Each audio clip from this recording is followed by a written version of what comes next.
ঘরের মধ্যে বসে বসে আর ভালো লাগছে না, তাই একটুখানি বেরিয়ে পড়লাম রাস্তায়।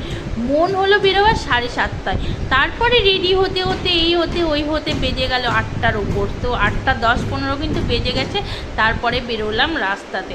যদিও আমাদের এই সাইডটা খুবই ফাঁকা থাকে, কিন্তু মেন রোডে উঠলে আর কিন্তু ফাঁকা নয়, তখন তো জমজমাটি থাকে। যাই হোক, চলে গেলাম ডাইরেক্ট কিন্তু সবজি মার্কেটে। আর সেখানে গিয়ে কিন্তু কিছু সবজি নিয়ে এলাম। দেখছি সবজি প্রায় উঠে গেছে, কিছু কিছু সবজি কিন্তু বসে আছে।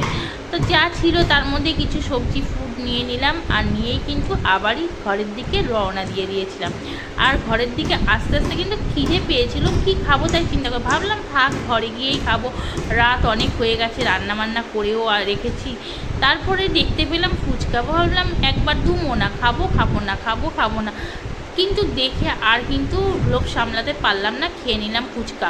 আর ফুচকা খাওয়ার পর আমার হাল তো একদম খারাপ। বলেছি ঝাল দাও, এত ঝাল দিয়েছে, ঝাল খেয়ে খেয়ে আমার থুতনি অবধি একদম লাল হয়ে গেছে। তারপরে সে ঝাল তো এখন বের করতে হবে, কি করব, তার জন্য বললাম জল নিয়ে নে, কিন্তু আমার ছেলে জল নিল না, ও নিয়ে নিল কি বলে এগুলোকে যেন, ওর জন্য একটা অন্য কিছু নিয়েছে, আর আমার জন্য নিয়ে নিয়েছে জিরু। এই যে জিরুটা খেয়ে আমার কিন্তু ঝালটা একটু কমলো। চলো আবার আসছি নেক্সট।